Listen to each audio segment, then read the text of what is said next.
Say what? Who? Gentleman down here. Hey, I'm first. Leo? Yeah. I'm Leo Deason. I'm over with Woodworth Commercial over in Owasso.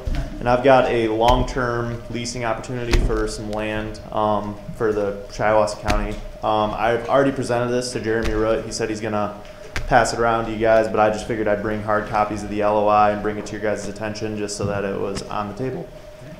Do you guys have any immediate questions for me, or have any of you already talked to Jeremy Root about this? Is this the solar stuff? Yes, this is solar. They are. Do you have any other solar projects going on in the county? Yeah, we're pursuing a lot of solar projects going on in the county right now. Same company. It is a company out of California. Oh, okay. Thank you. It's company. Would you like one as well?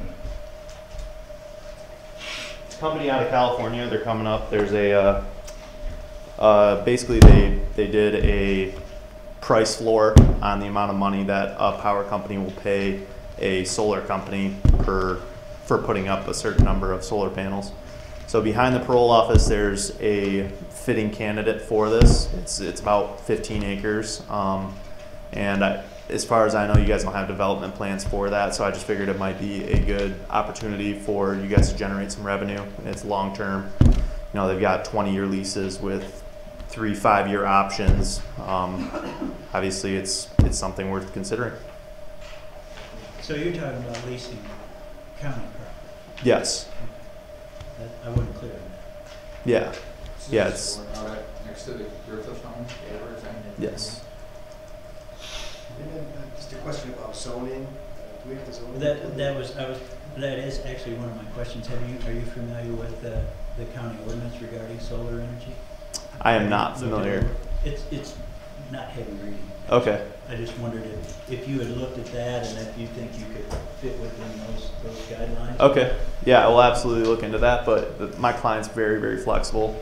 So I know that in the past he's been able to appease with all regulations and guidelines. Actually, you said zoning, didn't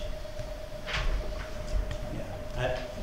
I mean, how much have you looked into it? Into the zone, this is a new thing for Woodworth Commercial in general. So I have looked into the zoning, but I haven't figured out what is it within the realm of possibility or not for county-owned land. I know that agricultural land works phenomenally for this kind of thing, but I think the ordinance would. I wish I knew it. I'm not planning, but I don't memorize all the ordinances. Right. I'm sure it's in the ordinance what it has to It's going to have to go through the development first. Sure. Yeah, whether it be a special use permit, given the current zone, whatever the case. All right. Any questions? Actually, it would be wise of you to try to get an appointment maybe with Pete, sit down with Okay. Pete. okay. Absolutely. Kind of break the ice with that. I'm going to provide you with all the information you would need. Okay. Perfect. In regards to that, and if this property meets that, and if it doesn't, it's going to be rezoned. Right. He can answer a lot of those questions. Okay. We Perfect. appreciate you coming before us first.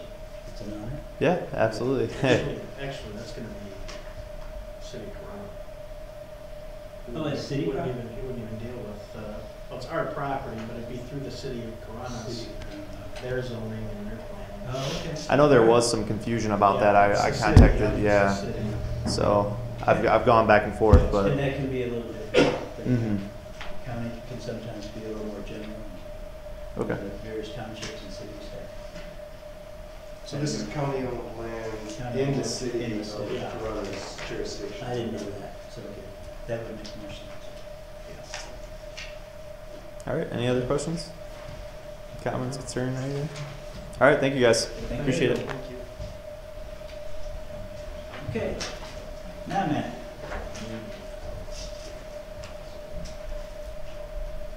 Come on. When we, the people, elect individuals to represent us, we expect them to do so in a true diligence to affect the future posterity of our nation and the public in general. During a Shiawassee County Commissioners meeting a couple years ago, I made comment that our government was indeed corrupt. Commissioner Plowman, former Commissioner Plowman, countered my comment, suggesting that I referred to all levels by government being corrupt. And I replied, if you say so. Corruption runs so deep that many people cannot fathom where to begin investigating. The following shows corruption in our county. In July 2017, concerned citizens submitted over 500 signatures along with ample evidence citing violations made by the Veterans Committee and a former Veterans Affairs Director, requesting a thorough investigation be completed. They, along with Margaret McAvoy, deceived the public to vote in favor of the veterans millage, explaining the money would go towards helping veterans in need. But it can only be allocated towards paying the training, salary, and benefits of the office staff. PA 214 Veterans Relief Funds may only be used to assist veterans in need. Instead, through Margaret McAvoy's guidance and approval from the Toski law firm, they were using these funds to pay for office staff for a couple of years. In the past few years, only a small percentage of PA 214 requests have been approved, with approximately $4 million moved to undisclosed account. I have made reference to that. Anyone may make a state attorney general complaint. Yet a report regarding the Veterans Committee was presented just this week, and only mentions that an AG complaint might be submitted for the opinion of the recommendation of the state's representative or senator. Why has it taken so long to come to this conclusion when this folly has been investigated by the Michigan State Police and complained about for several years? Are commissioners waiting for a statute of limitations to expire? 2 committee members, Ron Elders and Mike Pytosh, are being replaced this month, and 3 others will be terminated in January 2018. If committees members are being suspected of corruption, why are they why are they being considered for appointment or reappointment to other committees within Shiawassee County? Have commissioners, townships, this is another issue, have commissioners, townships, and other officials considered all the facts involving Project Tim and the windmills, or are they just allowing these organizations to move into Shiawassee County on good faith? Do they want situations like what has happened in other areas of Michigan here? How much hazardous waste would be allowed to seep into our water table, rivers, and other waterways? A couple months ago, commissioners allowed a company to move into Woodhull Township, much to the displeasure of area residents and zoning board officials. Much of the 235 acres over in Flint called Buick City was vacated in 2010. And existing concrete slabs will contain the hazardous waste with barrier placements installed. Windmills could also be put on this location with nearly no wind restrictions like we have in Shiawassee County. Some say the EPA will ensure Project Tim maintains environmental compliance. Not. EPA knew for years about Michigan Chemical up in St. Louis that cost the taxpayers over $100 million in cleanup. Coal ash down in Detroit, $1 billion. General Motors suppliers over in Flint, $600 million. The contamination of soil and water supplies holding taxpayers to foot the bill. And many people have become sick and or died. Project Tim explains that they will employ 800 people. My resolution is that stop buying junk from China, Taiwan, and we'll have our jobs back in Michigan and other states. Our government does not look out for the interests of the people. They look out for the corporate interests to fill their pockets with revenue and the under-the-table money transactions. We the people need to stand together and voice our concerns, or coming generations will suffer worse than what they are in national debt at present. Thank you. Thank you. Any other public comment at this time? Yes, sir. Oh, you're in trouble now. Just be sure you do. Give me your name. Sure, it's Brian True. Do I need to give an address? It's 635 Ridgeview. I wasn't going to make any comment until the gentleman talked about Project 10. I think it's important that you guys take a stand and state the reality is almost zero that the project will occur. I've done commercial real estate since '99. I deal mostly in contaminated properties down in the Detroit area. I moved up here about a year ago.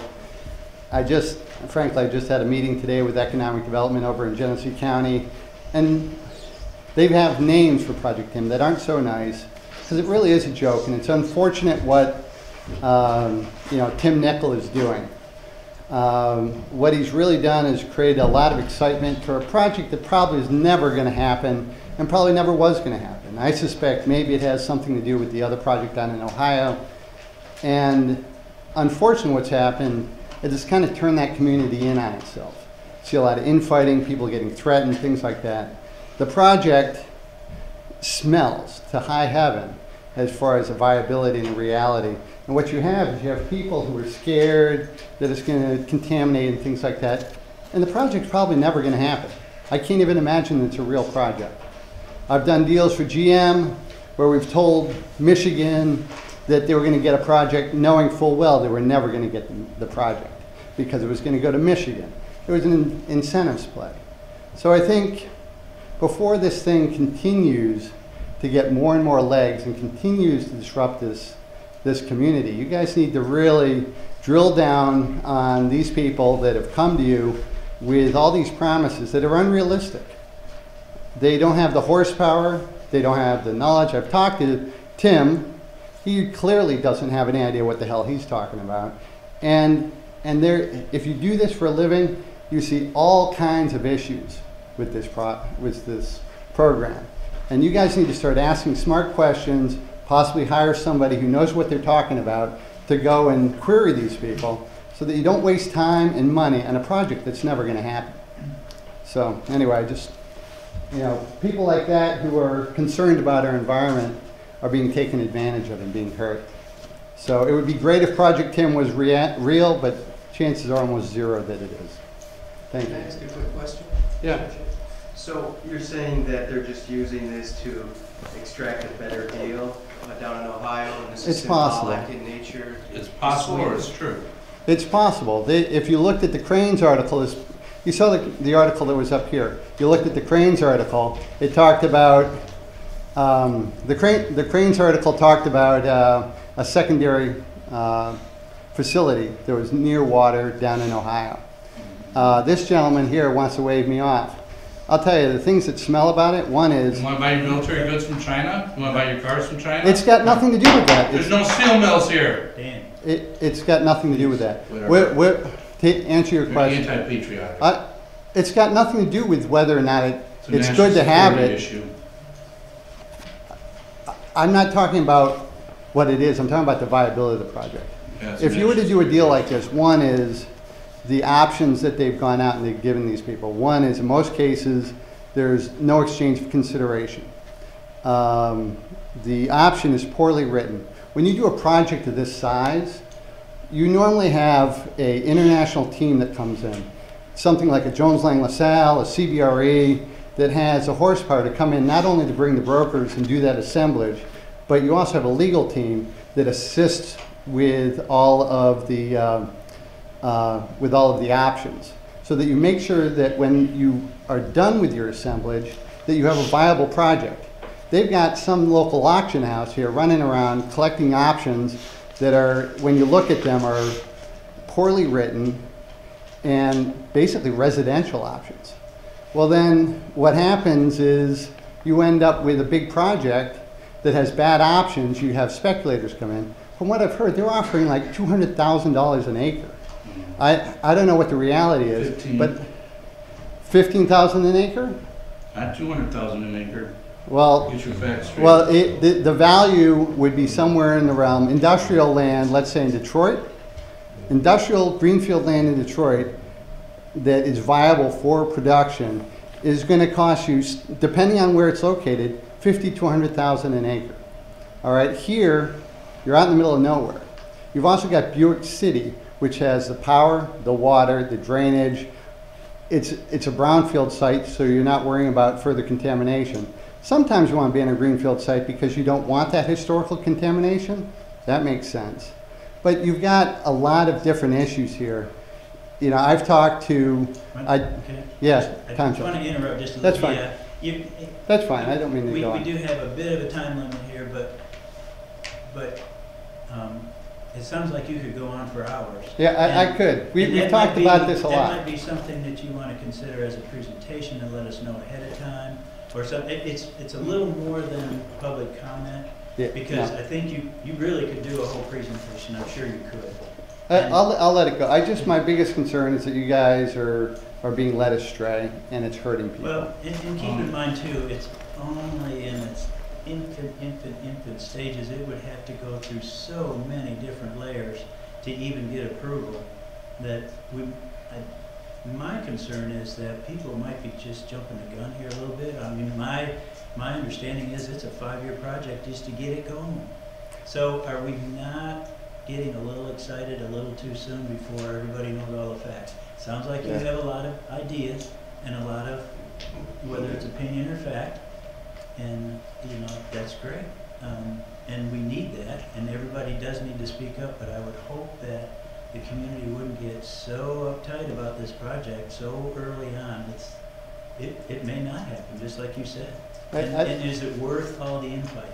Yeah, it's So not. I don't want to be No, with this either. I agree using with up you. your time now, so. No, I agree. I don't like the infighting, and I really think the county ought to have a representative to ask questions, and that Oh, would we be will. valuable. Oh, So- we will. It'll be a city of Durand project. This board will not vote at all on Project 10, whether to zone that land, whether to. You don't think? No, Not it'll all be at all. city No, grant. all that land It'll all is be annexed to annexed by the city city grant. of Durand. If they And you're have making their own land accusations? zoning and- You're saying the former NRC commissioner's anti-environment? Is that what you're saying? Jim No. Nichols doesn't care about the environment? The- He was an NRC commissioner. The thing I think you're focused on is it would be nice to have a steel plant, but you have to have a business case model that works, and it doesn't work in this case. Okay. So Well, maybe you Thank should you. open one up. there's no business case model It's for it. not, Try one. kind of, both of you. But it's not something that we'll be having to discuss, no. I bet we will. Well, yeah. Not that we have to, but we will. People will share concerns, but I mean, we really. It'll all go to don't the have city, it'll be annexed, and it'll all be city jurisdiction zoning over there. to- I mean, that's gonna be the city of Durand. And that's one of the reasons, why that location's picked, is because there's a city, there's the property that the chamber has purchased that adjoins the city. I mean, there's a reason why that location was picked. The one issue that we'd be involved in is, I believe they asked Commissioner Marks as the representative to sit in a local planning group. I think Venice, Vernon, the city of Durand, and the village of Lennon all want to join together. Well, the reason I think we'll be anticipate involved is this. because of the surrounding area, the whole county is affected. Yeah, So- anything in Vernon Township, now their zoning is done here at the county, but this property footprint would be, and is being annexed by the city. Well, I have a request here by Mr. Urban. Did you want to wait for later? Yeah, I don't know what's going on, I didn't know. Okay. Haven't seen you in a while. Glad to see you again. All right, any other public comment? All right, hearing none. Was that okay. Presentation time? Thank you, Mr. Chair. Commissioners, my name is Mike Beam. I'm an attorney over in Genesee County. I regularly practice here in front of Judge Lestracco, now Judge Stewart, Judge Dignan, Judge Clarkson. And I am part of a 3 law firm team right now, and we are pursuing the opioid crisis and litigation regarding this. You see a lot of news stories about the opioid crisis and what's occurred. And the firm, the team that I've assembled that I work with are myself here in mid-Michigan, and then Mark Bernstein from the Sam Bernstein Law Firm that has a large footprint in the state of Michigan, and then a firm from New York called Weitz and Luxembourg, who is one of the largest what's called multi-district litigation firms in the country. They were lead counsel back during the tobacco litigation. And what we've looked at is, like the tobacco litigation, for example, the settlement came to the state of Michigan. It was going to be used for certain things, and then in reality it was never used for education programs like they had talked about. And here, what we've looked at is we've looked at representing individual counties and individual cities, because the county of Shiawassee, for example, think in your mind how many, since this opioid crisis has occurred, the budget of the county is affected by it. And you can think of, on EMT rigs right now, there has to be Narcan, for example. That's just a simple, a small, sense of how the county's been damaged. $800 a pop to have Narcan to be able to give to someone who's overdosed. There are things that you might, now is there a need in Shiawassee County? I know Judge Stewart has talked about having a drug court and the need to have a drug court. This is directly related to this issue. And so the county takes on a large amount of damages that are directly related to this problem. To date, we've been retained by Macomb County, Genesee County, Saginaw County, about 20 counties, large and small, Washtenaw County, all the way to Benzie County. But when you look at just the anecdotal proof of what's occurred, Otsego County has, it's Gaylord, has 25,000 people that live in Otsego County.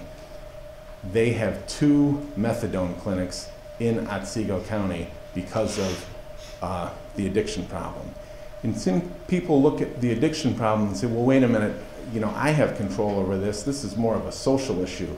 Well, what's happened is there are some privately owned drug companies, not the ones that we think about on TV. One's called Purdue.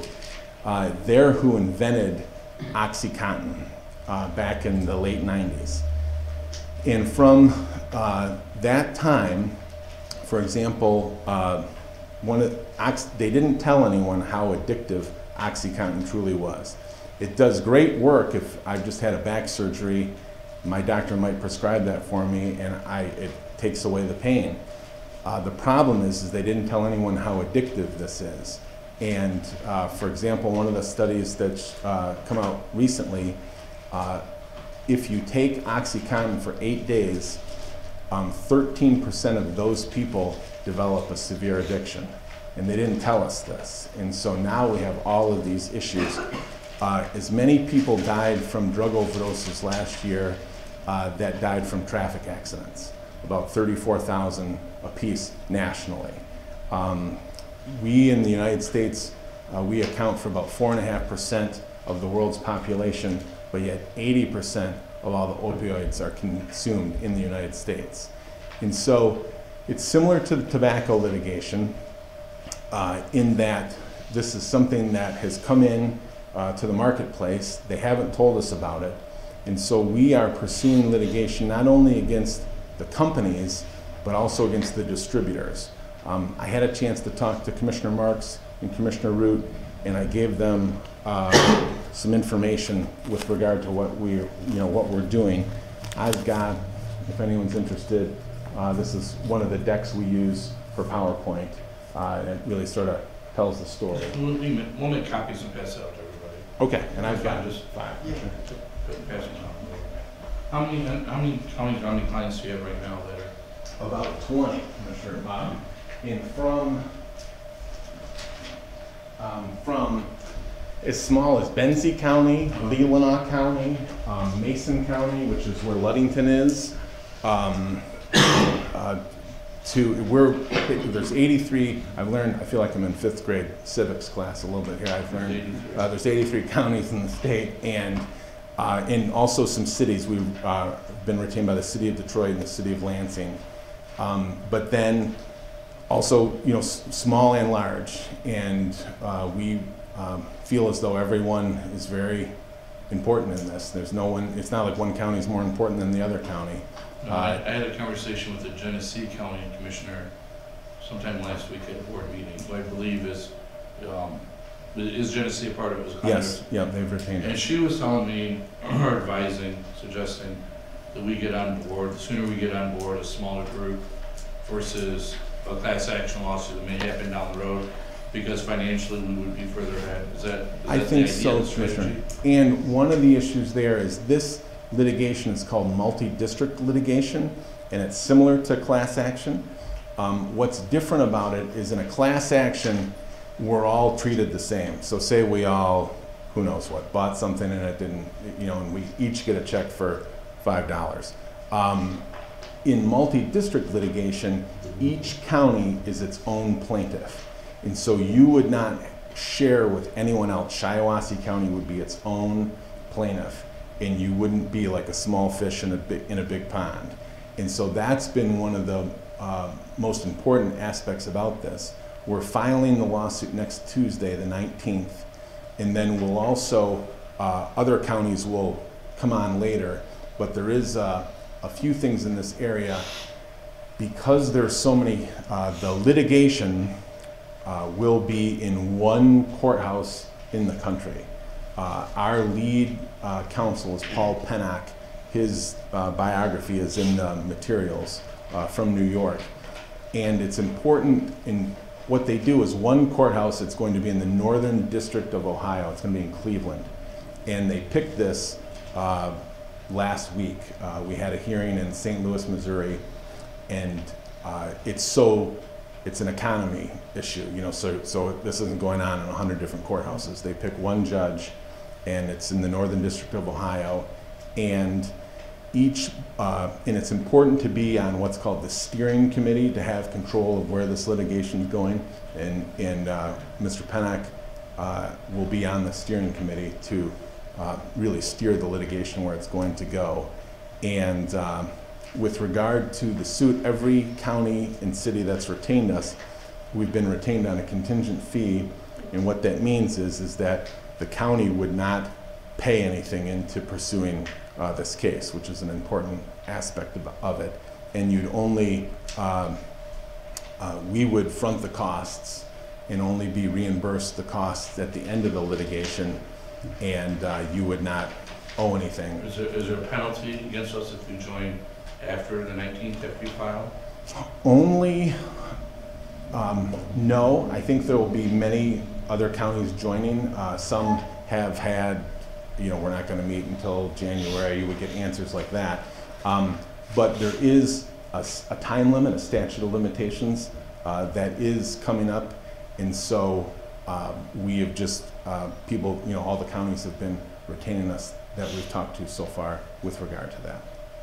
And any, I mean, ballpark us, any idea how much a settlement could be? It really, what it comes down to in each county being different, some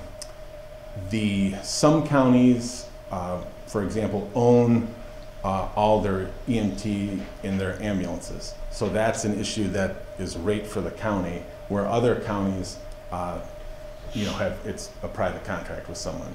Some counties have 911 services. There, it could, substantial. I mean, the litigation, the tobacco litigation was in the billions of dollars for the state, and it's very similar to that. So then the idea is that goes, so one of the state goes to the counties, and then are we at our discretion? Yes. On how we would be able to spend? And that's the most important aspect. And it actually wouldn't go to the state first. It would go directly to you. And so you would not have to deal with Lansing saying, you know what, we could really use this for this issue. It would come directly to Shiawassee County. So then the idea would be education, prevention, maybe cover costs of drug court, Exactly. that kind of. And there are things that, I was explaining to Commissioner Marks earlier, I met with a pension fund manager who was meeting with Bay County, and he was also meeting with Oakland County, and he said that with both of their, the benefits packages that their county workers had, that they were taking money out of the benefits to put over toward this issue. And so that would be an example of a damage. There might be something that you really need to hire more deputies. That's an example. The drug court's an example. Having to build the new jail because now this becomes an issue is an example. So you can go on and on and on when you think about. And does it have to, does any of this have bearing on how many, like for instance, Bay, they had like 3-4 weeks where they had an overdose every single day of death. Right. Is it the reward money, would that be based on how many cases we've had here, how many ODs we've had? How many deaths we've had? Not so much in death. Per capita, Bay County has been affected more than any other county in the state. Bay's first, Muskegon second, but not necessarily, because if there was a lost productivity of your citizens is another aspect of the damages. Do you have any idea, like, so you know the rankings of Muskegon, Bay, do you have any idea where have you seen our county? Any kind of a list of where we would? No, I can get it for you. I'd be curious to see that. Okay, yeah, I'd be glad to. And then also when you look at the states, Michigan, Ohio, West Virginia, sort of right down in a column are 3 of the most affected. And this comes from the distributors. For example, Genesee County has a little over 400,000 people, and in 2015 there were more than 600,000 opioid prescriptions written. 1.5 for every man, woman, and child. So it's really shocking. Another thing is they're from the same, the opioids, and think of OxyContin and Percocet, those are things that we hear about. They're from the same family as heroin. And so when the person that's been given this prescription and then the doctor says, I can't give you any more of these prescriptions, they still have this need in their system that they have no control over. What do? They go out and they find heroin. And so that's when we hear all of these addiction and overdose stories regarding heroin. These medications become the gateway toward the heroin addiction. And that's another thing, is how negatively the county's been affected by that. So. Check questions for me. What's the number? You guys been tossed around presumably some number that you'll file this suit seeking in damages? It would be, they just have jurisdictional limits, Commissioner, so we haven't given a number, and what we plan on doing is meeting with each county and coming up with the specific damages that each county has been damaged by. But the number would be, if you added up all the claims in the state of Michigan for the 83 counties, it's over $1 billion, and so it's a large sum of money. And what's the percentage that you guys keep from? The percentage, the contingent fee, where it's normally 1/3, ours is 30% here. So it's not just the hours; it's a percentage of the settlement, assuming there would be one. Right, and there would be no hourly fee.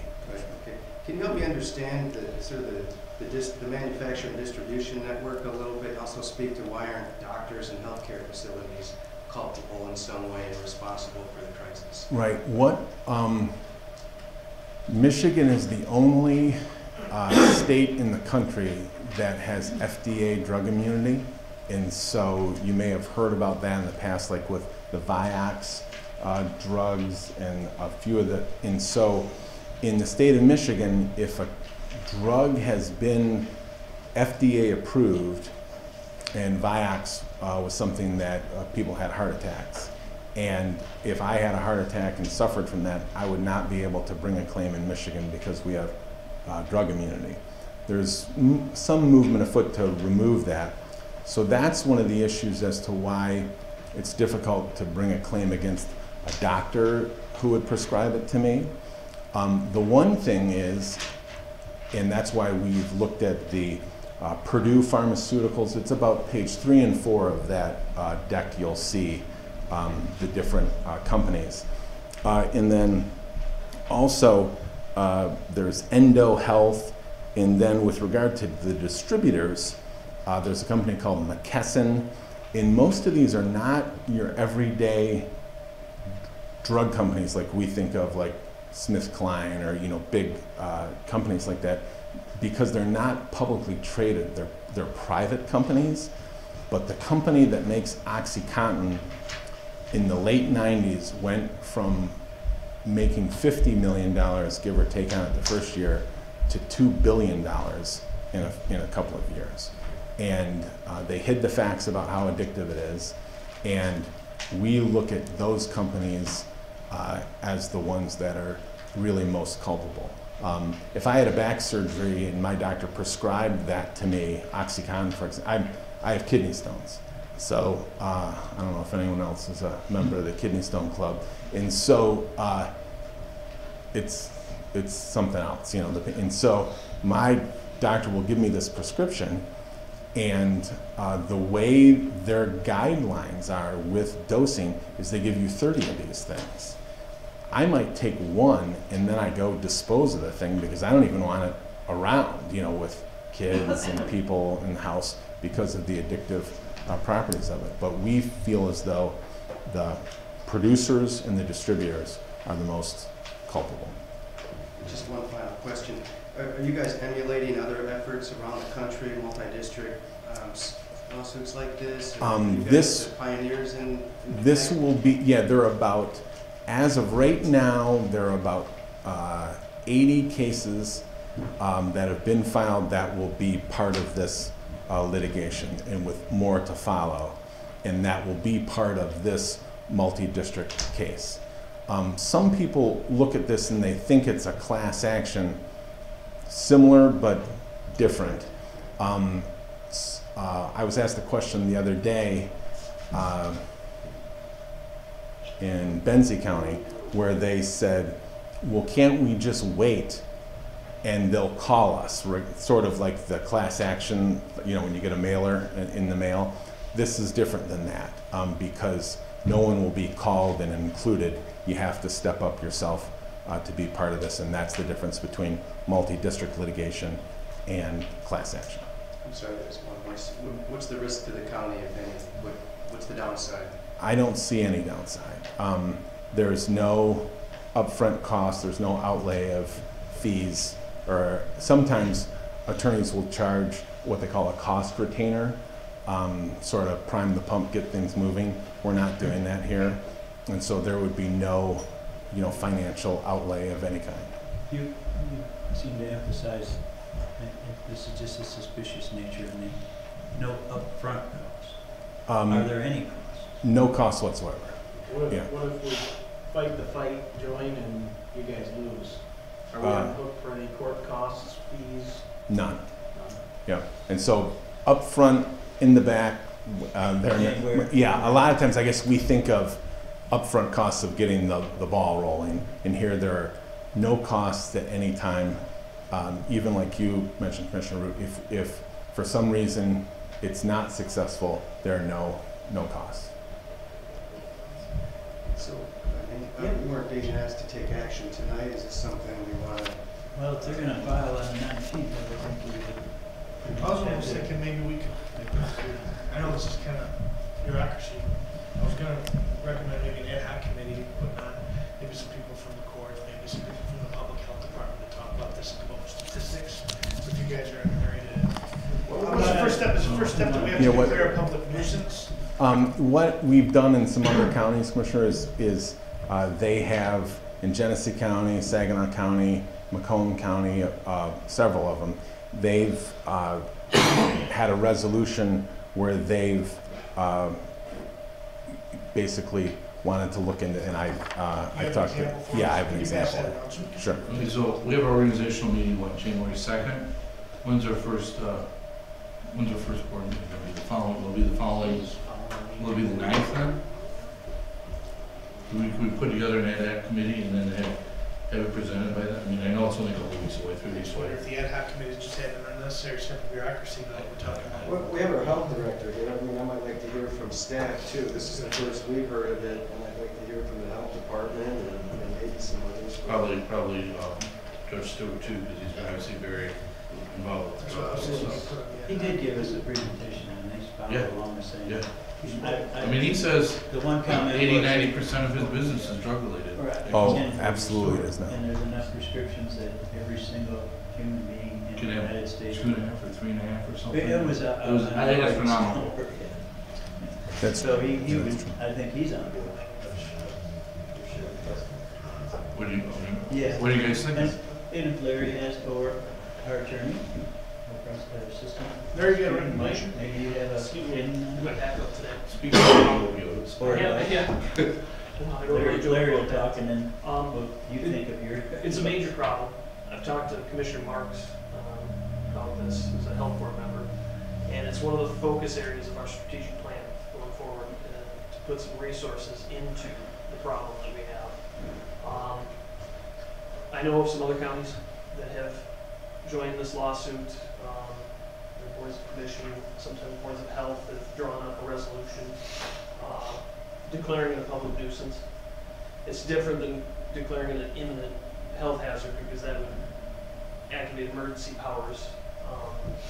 It's more of an acute problem. This is more of a chronic, long-term. So I don't really see a downside, but I'd be happy to be part of an ad hoc committee, especially with Judge Stewart and the drug court, and maybe the sheriff look at some ways that there could be cost recovery. And just really taking a quick look at the resolution, I'd want some more added there. It leaves it kind of open-ended as far as limiting any county exposure to fees, and talk a little bit more about any settlement funds, something like that, just to build on that. I think it's a good start, but I wouldn't feel comfortable adopting that tonight as written. There's one thing I've learned in the 5 years I've sat on this board, it's really not a good idea to make. And to be clear, it was never the intention to get anything on the agenda today. I mean, can we put together, we're only in the middle of December. We have 3 weeks, 4 weeks. It is the holidays. Can we put together a couple commissioners, the judge, the sheriff, Larry, talk about this? I think we should. Consult with him leading up to our meeting, deadline and everything. Is there a health board meeting? What do you guys think? Oh, no, it's not till Health board is the first Thursday of January. Okay, so that's the 4th? What do you think? I mean, I would like to, I would rather refer to professional opinion. okay, so I make a motion that we Expertise versus. form a ad hoc committee then. Second. All right, we have a motion and support to form an ad hoc committee On the opium problem in our county and looking into information on a joining lawsuit. Well, it'd be technically to consider declaring opioids. Declaring a public nuisance, but also the discussion of. And then also discussion on retaining. Right. In Well, other, those would be topics, but as far as the motion, Yeah, what do we need? that was a lot. Okay, so an ad hoc committee to look into the opioid issue here in the county, and have it consist of the director, Larry Johnson, the sheriff,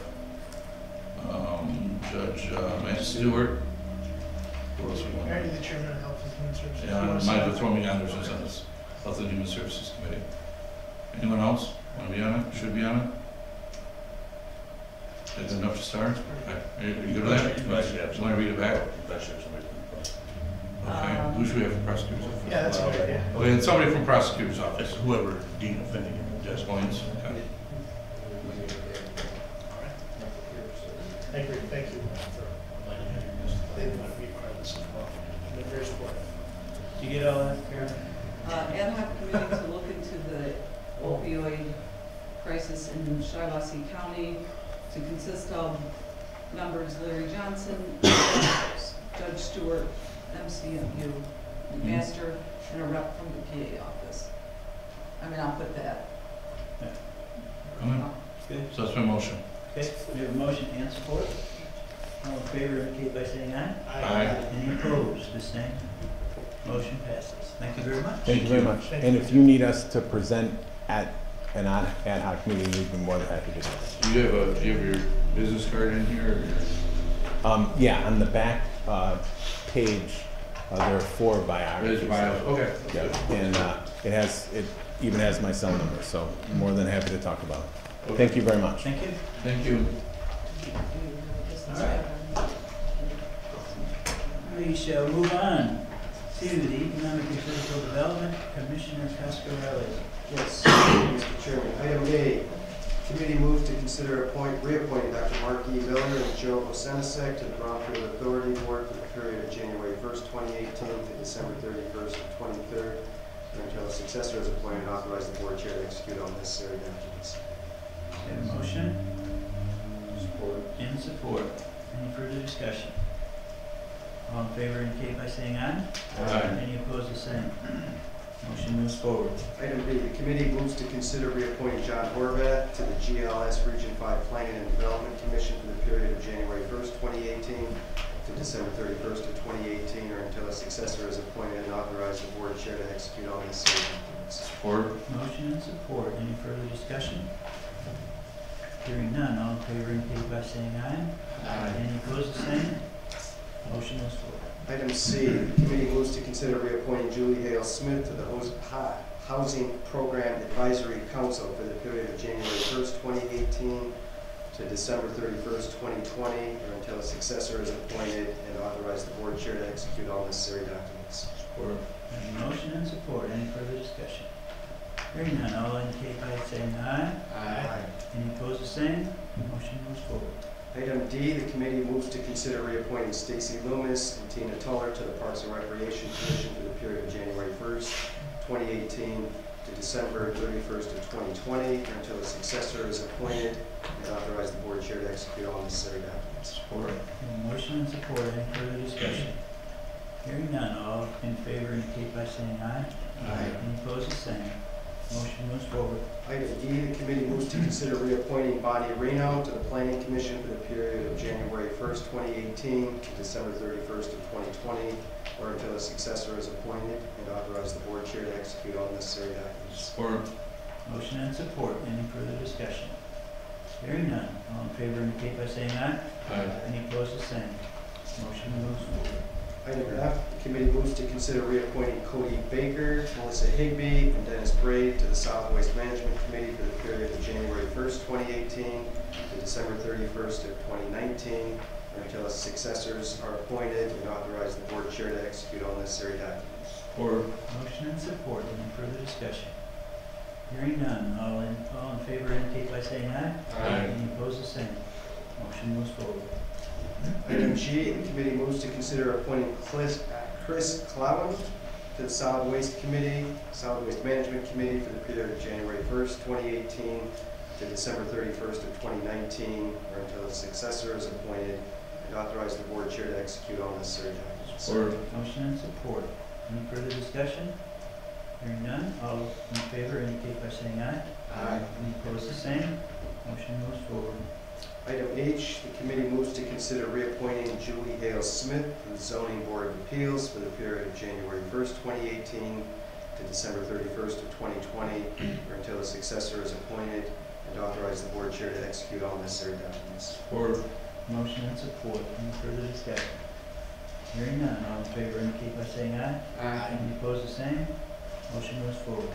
And the committee's final item, I, the committee moves to consider appointing Joel Macias as an alternate to the Zoning Board of Appeals Board for the period of January 1st, 2018 to December 31st of 2020, until a successor is appointed, and authorize the board chair to execute all necessary documents. Support. Motion and support. Any further discussion? All in favor indicate by saying aye. Aye. Any opposed, the same. Motion moves forward. Thank you, Mr. Chairman. That concludes my report. Thank you, Commissioner Cascarelli. County and Finance Administration, Commissioner Marks. Thank you, Mr. Chairman.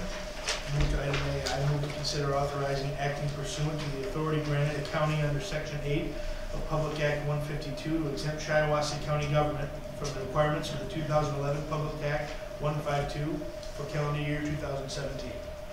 Support. Motion and support. Any further discussion? Hearing none. All in favor indicate by saying aye. Aye. Any opposed, the same. Motion moves forward. Item B, I move to consider adopting the Shiawassee County budgetary and fiscal policies and authorize the board chair to sign all necessary documents. Second. We have a motion and support. This isn't a roll call.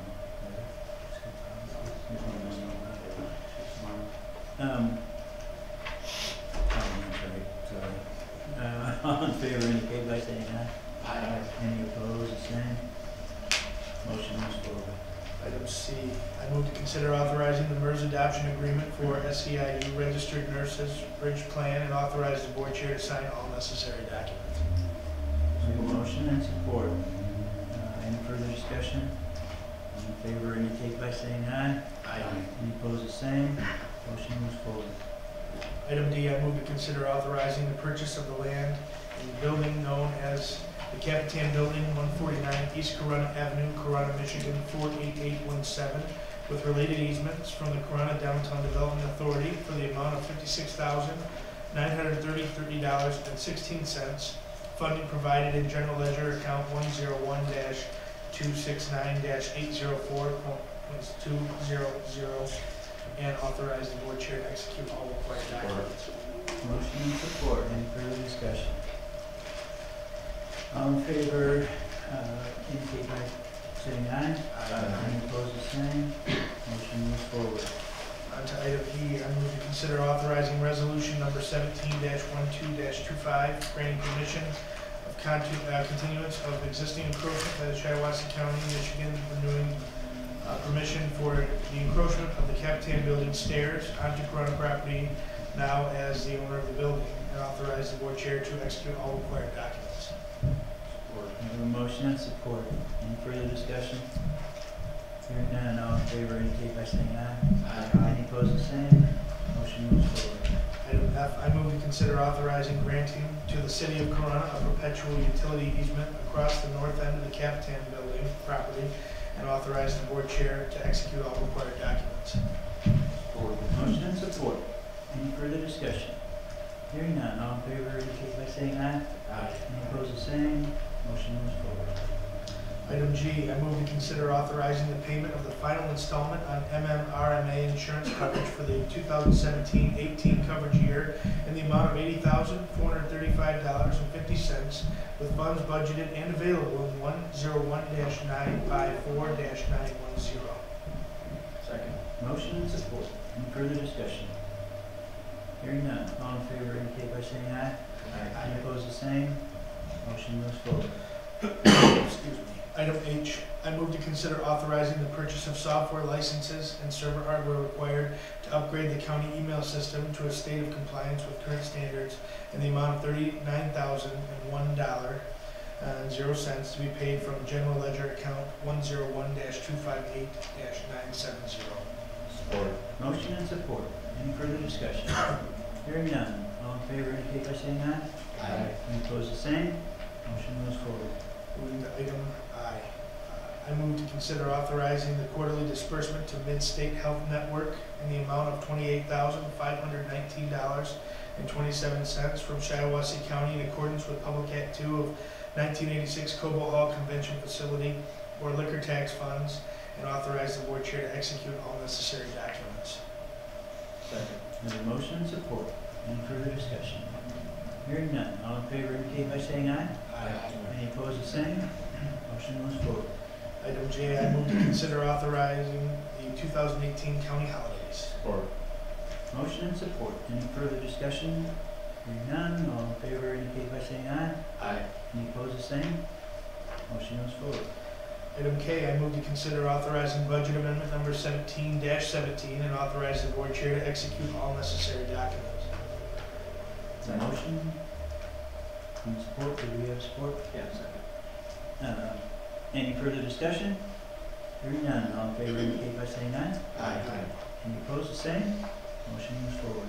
Item L, I move to consider approving the 2018 budget and resolution number 17-12-26 and forward it to Thursday, December 14th, 2000, okay, that'd be Friday, December 15th, right? Right. Board of Commissioners meeting for approval following the public hearing. Motion and support with the correction. Any further discussion? Question, Mr. Chairman. I had brought up during the committee meeting the budget relative to community development and how the actual 2016 was 98,000. The amended budget for the current year is 162,000. Next year, the budget's proposed at 134,000. So, one of the questions, that's a 66% increase from 2016 to 2017. Basically a 35% increase from 2018 to 2016. I'm just trying to get a fix on the escalating costs there based on the past commission and the conversations when they signed the agreement with Preston Community Services and what a deal we were getting.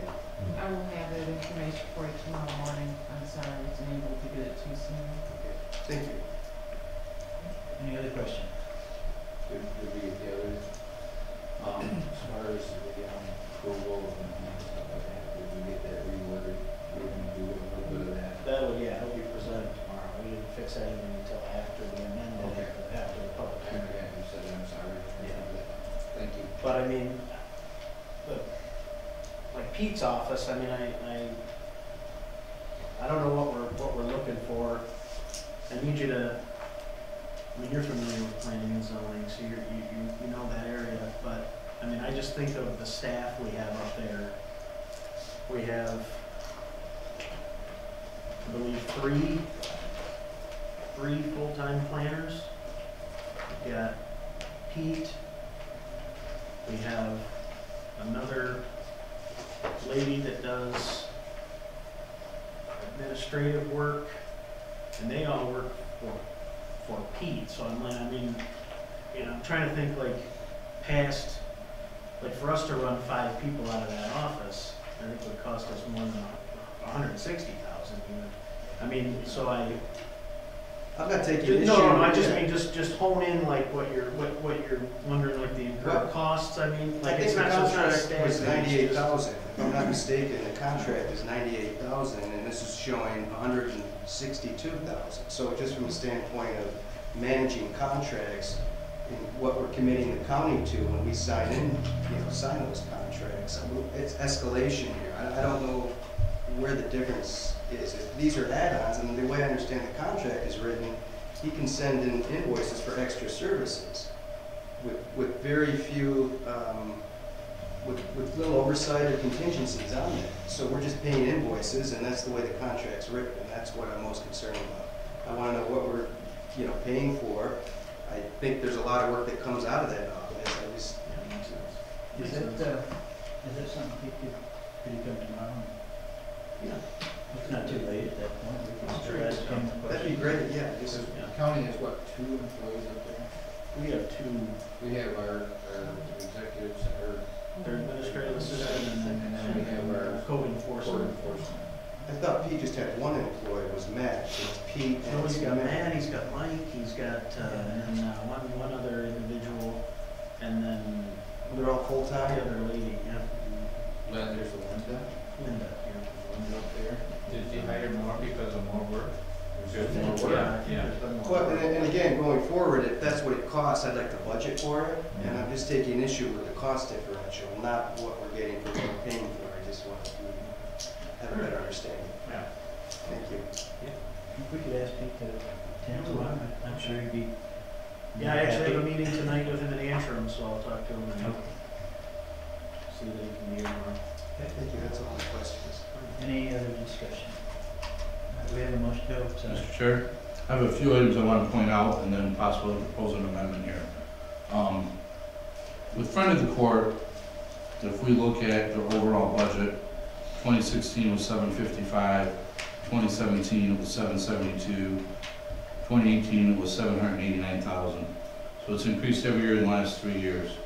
If we look on page 11 of the 84-page proposed budget, line item 141-702, you can look at the salaries going back from 14, and you can see increases And even increases this last year and all the way up, like amended 2017 was 385,000, proposed 2018 is 292,000. The original appropriation for 2017 was 360, go back to 2016 was 400, and then it starts going back down again. Also on that page, I need to point out there's some revenue they're getting. Pension warrant revenue is 7,500, and the credit card return from the processing company for 2,000. They also are paying out a new fee this year for ADP, which is 5,200.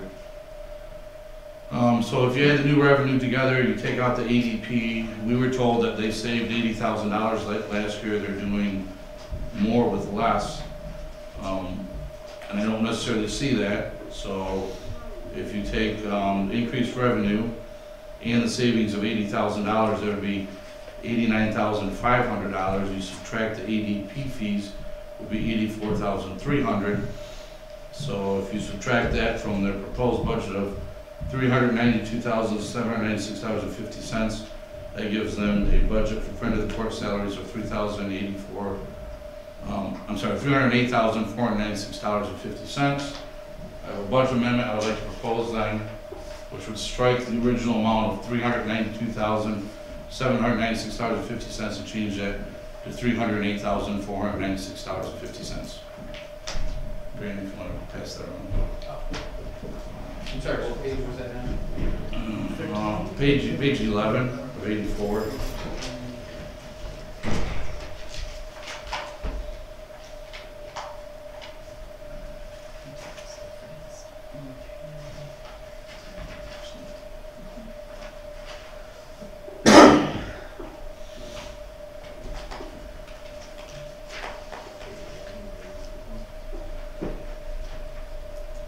Commissioner, may I ask a question? I'll second it. I can't talk about this until. I'll second it. Oh, you second, okay. Can I just, Yes. further discussion? Yes, thank you. So I'm just trying to follow the math here. Okay. So we'll start with,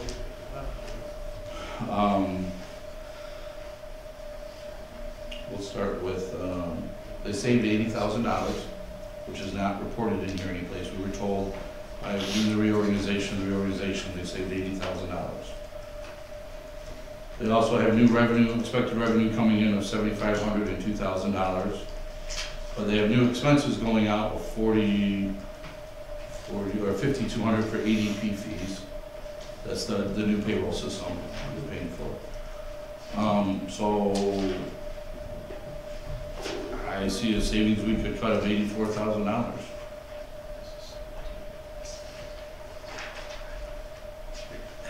The $80,000, the savings of $80,000, is that for this year or last year? They said they saved it last year, but it's not. 2016. But they went up. They actually had to have an increase. And the original appropriation for 2017 was $360,000, and the net budget amendments 2017 we gave them $24,910. So they actually went up for their amended budget. And we were told they saved $80,000. Maybe I'm off on this. Maybe this is a shell game. I just want to bring this to your attention. The numbers don't add up. And I know we're in the middle of a couple things right now, contract negotiations and some other issues. Probably not going to be set live for the first of the year, but once again, as I look into this more, the presentation that was given, the numbers don't add up. And I'll leave it at that. They're doing more with more. They're not doing more with less. Well, I wanted to have the discussion, but I think we should probably, like I've held off a few other ones that we're gonna do, we'll handle that after the public hearing. That's fine. That's fine, I would say, wanted to bring maybe this up. propose this again, if we drop it now, fail it, and then That's fine. propose it again tomorrow, once we're after the public hearing. And then anyone against that, and again, hearing, I just wanted to have discussion on it, so I seconded it to give us discussion, but. And there may be more that I don't understand, or deeper understanding of other money that's been moved around there, or I'm not sure, but something's not right. I think it needs to be part of our discussion tomorrow, Okay. when we have the public hearing and the budget So, adoption. I thank you for just letting me explain and make the motion. Thank you. Commissioner Marks? Yeah, and of course, I'm all for talking about money, making sure that we're doing this wisely. The only thing I would caution is if we do start to consider flashing money from fair court, I understand that they are 33% funded by us with matching funds from the state and federal. So every dollar we cut from them is a $3 cut to them. So that's something we want to keep in mind. As No, it's based on the amount of money they collect, is the amount of federal money, and then we match so it. that I'm clearly not educated enough. But I don't even know if I feel educated enough about this with the numbers to talk about it tomorrow. I just need a month to look at this. It probably make sure needs I'm- more, I can't vote on something I don't know what I'm doing. it probably needs more research, and it probably needs to be looked into, but I wanted to bring it up. But definitely, I think all the for research. conversation is good, just to continue. I agree. But let me remind you, can budgets be adjusted throughout the year? Yes. It's a working document. Minimums all the time. He's not a math teacher. We're probably better not a off math leaving where teacher, it's at obviously. and amending it down the road rather than doing, like I said earlier, I don't like to make them. And of course, we have a lot of stuff coming up. Yeah. Contract negotiations, we have the wage study, we have another issue coming up first of the year, but I wanted to make this amendment, make the point, it's on record, something's not right. Appreciate your attention. Thank you. To the Thank detail. you. We do have a motion and support, or do you need to take a vote? Can he withdraw the amendment? Well, you can, or you can, a superseding motion would simply be to move to postpone it to another date, or you can move to table it, and it can still be raised at another time. Well, he's offering an amendment to approving. We can vote and switch it down. Say what? He's offering an amendment to approving. Yeah, but it's an original motion tonight, though, right? And then you seconded to discuss it, you can move to,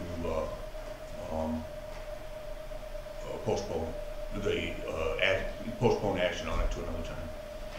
And, or even for a fresh motion. It's probably the best action. I don't think he's interested in want to vote it down when we find out down the road other stuff. Well, that's why I'm wondering if he can just So, withdraw. The second withdraws, can he withdraw his? You can withdraw it too, certainly, but you seconded it for the purpose of discussing it, That's you true. accomplished Okay, that. okay, yeah. Now the thing to do would be to postpone action on it till, Agreed. so much. I make a motion, we postpone this, until at least the January meeting. I'll second So we have two motions. No, you have a superseding motion. If that motion succeeds on a vote, then it's postponed. All right, any further discussion? Hearing none, all in favor of Commissioner Bart's motion, indicate by saying aye. Aye. Any opposed, the same? None? Motion moves forward. And then we go back to Yeah. the original. Yes, now we go back to- No, not that, no, you don't go back to that, you postponed it. No, I mean, we it go was back amended. to item, line item L. Yeah. Sorry. We're still there. Yeah. So we do have a motion and support for item L. We've had a lengthy discussion. Any further discussion? Hearing none, all indicate in favor by signifying aye. Aye. Aye. Aye. Any opposed, the same? Aye. Motion moves forward. Mr. Chairman, that concludes my report. Thank you. Thank you, Commissioner Marks. Commissioner Bartz, Public Safety and Courts, please. Item A, motion to consider authorizing the sheriff's office to hire one part-time up to 25 hours per week court security officer to refill a vacancy at an hourly pay rate of $12 per hour with no fringe benefits except those required by law. Second. We have a motion and support. Any further discussion? Hearing none. All in favor indicate by saying aye. Aye. Any opposed, the same? Motion moves forward. Item B, consider reappointing Michael Herding to the Central Dispatch Board for the period of 1/1/2018 to 12/31/2020, or until a successor is appointed. Second. We have a motion and support. Any further discussion? Hearing none. All in favor indicate by saying aye. Aye. Any opposed, the same? Motion moves forward. Item C, consider reappointing Kathy Mulholland to the Central Dispatch Board for the period of 1/1/2018 to 12/31/2020, or until a successor is appointed. Second. Motion and support. Any further discussion?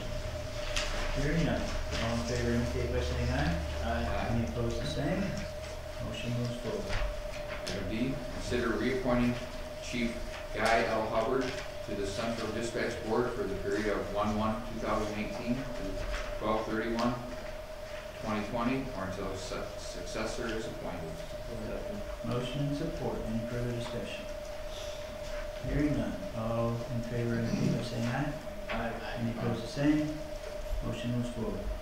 Item E, consider reappointing Kevin Lenkart to the Central Dispatch Board representing the Fire Association for a period of 1/1/2018 to 12/31/2020, or until a successor is appointed. Second. Motion and support. Any further discussion? Hearing none. All in favor indicate by saying aye. Aye. Any opposed, the same. Motion moves forward. Item F, consider reappointing Matthew S. McComb to the Community Corrections Advisory Board for the period of 1/1/2018 to 12/31/2019, or until a successor is appointed. Support. Motion and support. Any further discussion? Hearing none. All in favor indicate by saying aye. Aye. Any opposed, the same. Motion moves forward. Item G, consider reappointing Mayor Charles Kirridge to the Community Corrections Advisory Board for the period of 1/1/2018 to December 31st, 2019, or until a successor is appointed. Support. Motion and support. Any further discussion? Hearing none. All in favor indicate by saying aye. Aye. Any opposed, the same. Motion moves forward. Mr. Chairman, that concludes the report. Thank you, Commissioner Brooks. Health and Human Services, Commissioner Massey. Mr. Chair, I move to consider authorizing the Health Department to contract with Dr. Dennis Chornan, MD, MPH, in the amount of $35,124 for the period of January 1st, 2018 to December 31st, 2018, and authorize Larry Johnson, Health Director, to sign all necessary documents. Second. Motion and support. Any further discussion? Hearing none. All in favor indicate by saying aye. Any opposed, the same. Motion moves forward. Item B, I move to consider authorizing the Health Department to contract with Rex Pierce in the amount of $35 per hour for the period of December 15th, 2017 to June 30th, 2018, and authorize Larry Johnson, Health Director, to sign all necessary documents. Second. Motion and support. Any further discussion? Hearing none. All in favor indicate by saying aye. Aye. Any opposed, the same. Motion moves forward. I move to consider authorizing the Health Department to contract with the Mid-Michigan District Health Department in the amount of $6,000 for the period of January 1st, 2018 to December 31st, 2018, and authorize Larry Johnson, Health Department Director, to sign all necessary documents. Support. Motion and support. Any further discussion? Hearing none. All in favor indicate by saying aye. Any opposed, the same. Motion moves forward. Consider authorizing the Health Department to hire a public health nurse to refill the vacancy of the SEIU nurse salary range of $42,545.34 to $52,365.20. Second. Motion and support. Any further discussion? Hearing none. All in favor indicate by saying aye. Aye. Any opposed, the same. Motion moves forward. I move to consider reappointing Sandra McCulloch to the Valley Area on Agency Board for the period of 1/1/2018 to 12/31/2019, or until the successor is appointed. Second. Motion and support. Any further discussion? Hearing none. All in favor indicate by saying aye. Any opposed, the same. Motion moves forward. Consider reappointing Irene Hoskins to the Veteran Affairs Committee Board for the period of 1/1/2018 to 12/31/2021, or until a successor is appointed. Second. Motion and support. Any further discussion? Yes, Is sir. that a reappointment? I think that should read appointment, shouldn't it? Reappointment. Just appointment. A point. She's been going for 12 years. No read. Come on. Okay, you want me to read it again? Yeah. Okay. Correction. I move to consider appointing Irene Hoskins to the Veterans Affairs Committee Board for the period of 1/1/2018 to 12/31/2021, or until a successor is appointed. Motion and support. Any further discussion? Hearing none. All in favor indicate by saying aye. Any opposed, the same. Motion moves forward. Move to consider appointing Chris Bagwell to the Veteran Affairs Committee Board for the period of 1/1/2018 to 12/31/2021, or until a successor is appointed. Second. Motion and support. Any further discussion? Hearing none. All in favor indicate by saying aye. Any opposed, the same. Motion moves forward. Item H, I move to consider exploring the options and legalities of removing the 3 remaining Veterans Affairs Committee Board members. Second. Motion and support. Any further discussion? Hearing none. All in favor indicate by saying aye. Aye. Any opposed, the same. Motion moves forward. Thank you, Commissioner McMaster. Thank you, Mr. Chair. Chairperson. Yeah, I have a few things. I actually would like to, I got a letter from Joe DeCare, who's a supervisor from Caledonia Township. He is interested in being reappointed to solid waste. So I guess I'll go here to solid waste, whatever the term is. I would move to consider reappointing Joe DeCare to the Solid Waste Management Committee for a period of 1/1/2018 to 12/31/2019, or until a successor is appointed, and authorize the board chair to execute all necessary documents. Support. Motion and support. Any further discussion? Hearing none. All in favor indicate by saying aye. Aye. Any opposed, the same. Motion moves forward. All right. And then I would move to add items econ and finance, or econ and physical development, items A through I, the entire agenda. Public safety and courts, items B, C, D, E, F, and G. B, C, D, E. F, G. We're doing consent agenda. Okay. And then health and human services, items E, F, G, and H. And I move that we add those to a consent agenda for tomorrow's Board of Commissioner meeting. Oh, no, not H, sorry. Support. Health and human service ones, it's gonna be E, F, and G. And I also would like to add my, I don't know where it's gonna fall on the agenda, but the Joe DeCare nomination to the consent agenda as well. Just so that all our nominees are on the consent agenda, so we don't have to individually vote them tomorrow. I'll second the consent agenda. Okay, we have a motion and support. Any further discussion, concerns, questions?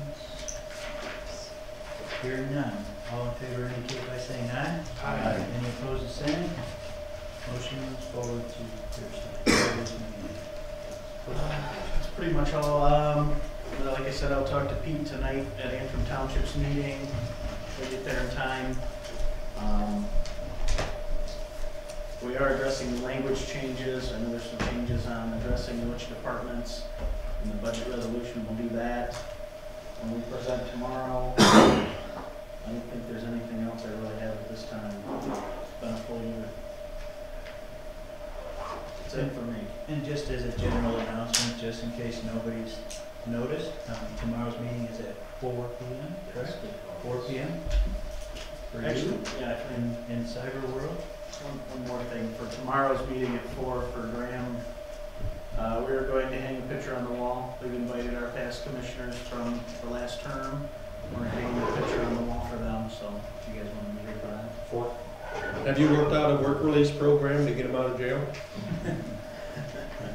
We're only concerned about. That's it. We know you'll be here. Okay, yes, sir. I would just like to ask the chairman and the board that I be excused tomorrow. I have a previous commitment. I cannot be here. If it was regular week, I would plan for it, but it's something that I've had planned for several weeks that I have to take care of tomorrow. I'm going to be out of town. So please ask to be excused and not absent. This is the second time this year we've had this with the snow. Yeah. We've had it to try this. Well, there's a difference, and I don't want to be absent on my record because I have never been absent. That's been within my control, and this came up and I cannot control it. All in favor of excusing Commissioner Bartz for tomorrow's meeting? Say aye. Aye. Any opposed?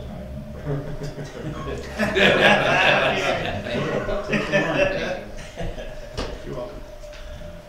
All right,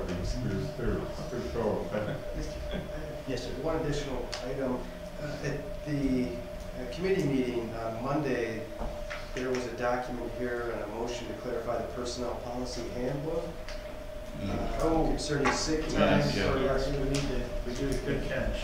We do need to add all this. Yeah.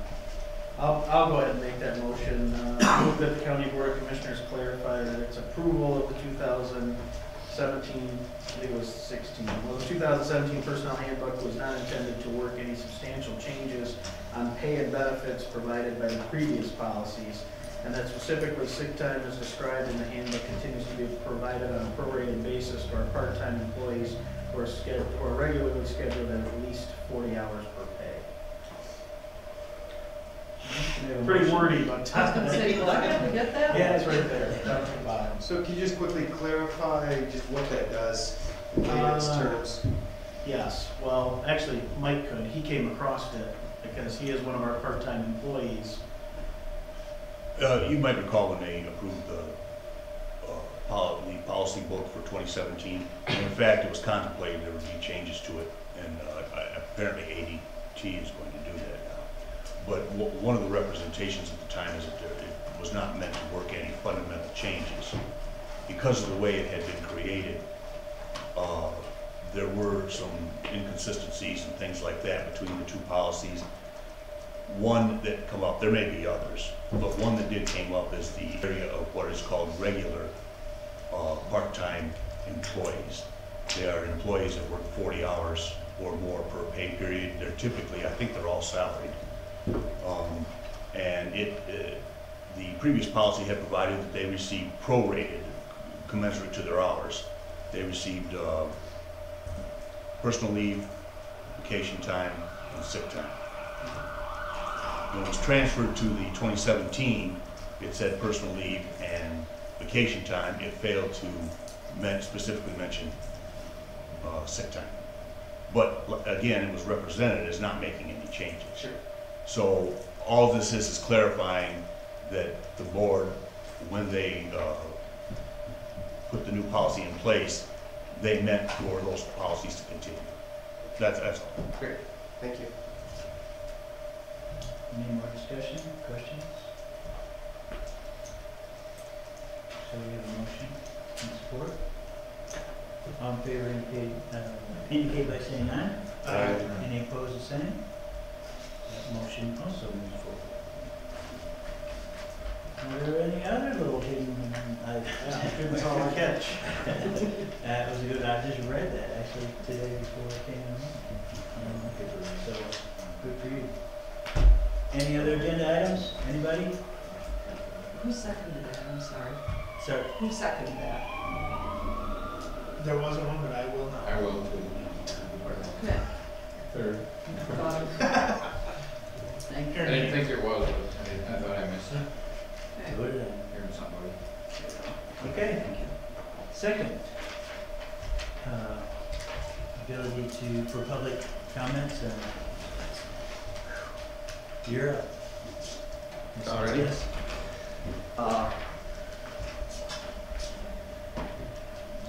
First thing up is the appointments to the VA committee. I think you guys have done an excellent job in finding two very qualified, two needed people for those positions. Irene comes with a wealth of knowledge and experience, big heart, and she's been going to those meetings religiously for at least a dozen years. So she knows pretty much what's going on. She can't hear so hot, but we'll just have to learn to talk louder. And Chris Bagwell, I don't know his, but I understand he too is a very good veteran and will be a credit. All right. Another thing is, as I was thinking that was Larry brought up, got me thinking, it's all your fault. We are experiencing a homeless problem in the county. It's in the papers. The churches have closed their doors because of a bed bug problem and all this other stuff. Where are the homeless going now? Nobody seems to know. I also know that there are veterans that are homeless. We see them downtown all the time during the day. And I understand because the honor guard has been asked to be at the grand opening for the new Pleasant View operation behind Home Depot, whatever they call it. Meadowbrook.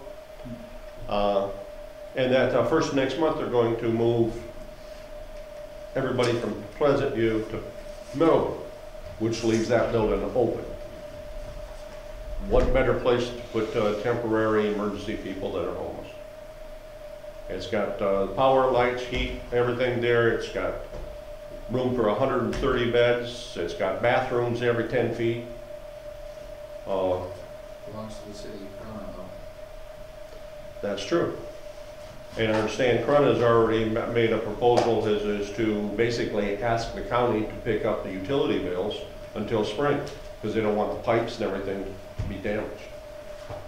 So if the county is going to pay for it, why not use it? This is just a temporary fix to get people taken care of when it's really cold and nasty out. As is, and it's all tile and everything, bugs can't hide very far that way. And it's taking care of the people in the county that really need a hand. You know, a couple months, it's going to get colder and colder. You know? So it's food for thought. Okay. Thank you very much. Thank you. I might expound on it a little bit. You stand. Go ahead. I spoke with Judge Stewart last week in regards to the building, and he indicated that a feasibility study is being conducted by this company that wants to cooperate with the drug program. Is it rejuvenation something? Or does anybody know? Recovery. I remember the discussion. And I've also spoken with the Michigan VA representatives in Lansing, and they would like to know whether the property has at least 15 acres. I don't really know. Does anybody? It doesn't have that much. That's the only way they'll consider utilizing it as a VA home, is if it has at least 15 acres. They'd like 20 acres, but they will go down to at least 15. Larry, you by chance know? I do not know how large the property is.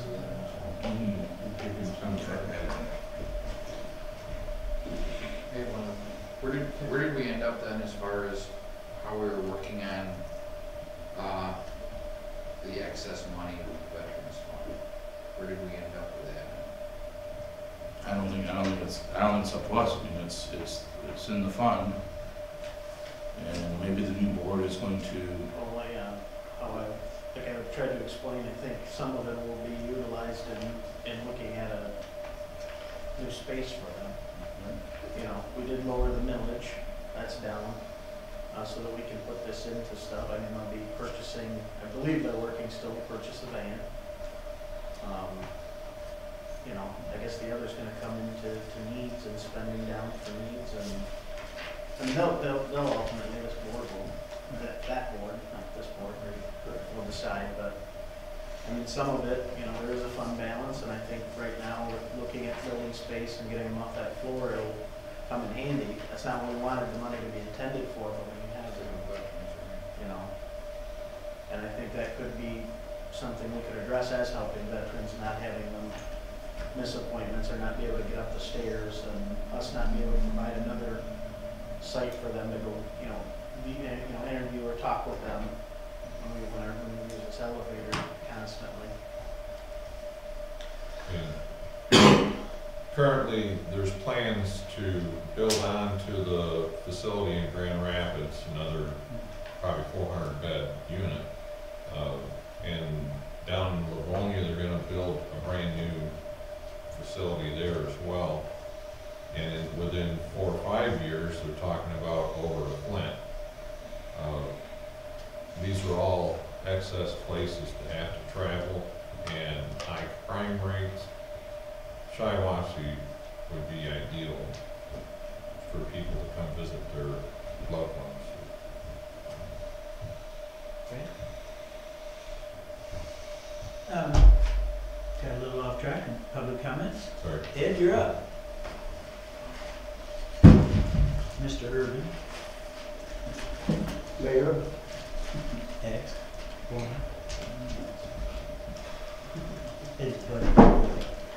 My name is Ed Urban, 601 Glenville, Washington. When I read in the paper about the Pleasant View opening and the movement and all, I thought I'd like to spearhead that ribbon cutting January 4th at 4 o'clock. And I set it all up with, it gave me a lot of people to talk to. Finally got the head woman, and she okayed everything that we can, she got a flag, we'll put up a flag and have ceremonies with veterans come. My dad died, they took good care of him. He wasn't a veteran, but they did take good care of him. And we worked things out on the phone, and it was all go. I'm telling all the veterans organizations, the regional meeting, where they all should come to, anyways, all the clubs, so we can have a good county as veterans account. I told them about it, and the VAV and Purple Heart, anyways, I remember, and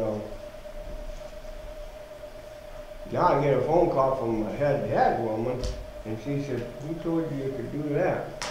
And what it is, it's a ribbon cutting with no patients there yet. We're not going to move them yet. And then they are supposed to have ribbon cutting. People talk probably. Go inside and have a snack, and they show you around. When this woman called, she said, she tracked down the woman that told me all this, gave me all that permission, and she said, no, it's a private ribbon cutting. You could come, a few of you or something could come at 5 o'clock after the ribbon, after that stuff was done. And that ain't cool. Yeah. Anyway, they said we could come back when the patients are there, and then have a finale thing like in January 12th, some other time. And which both of them would be nice, having that home. But anybody that heard me say it's open to all the veterans come down, if any veteran can come down. That's what was supposed to happen. Now it's not that. And I did talk about the getting a Pleasant View for veterans rest home. I went down and talked to Judge Matt Stewart about it, and he was real busy in the office. He was doing something. I talked to the secretary for a while and left some papers with her. I made him a note that the veterans regional meeting, we voted that it would be a nice place to have it, and then him have the other floor for the opium drug thing, and I'm working with Judge Stewart for getting the veterans drug, or actually a veterans court system going. It's coming out of Bay City and working its way this way here. Going so veterans can, if they're in trouble, they can have like a less, what do you call that, when you get prosecuted, stuff like that, they can work it down better. And that's been the making there. Thanks. Thank you. Any other public comment? Speak now or forever hold your peace. I have a motion to adjourn. So moved. Is there a second? All in favor say aye. Aye. Any opposed? Yeah. Meeting adjourned.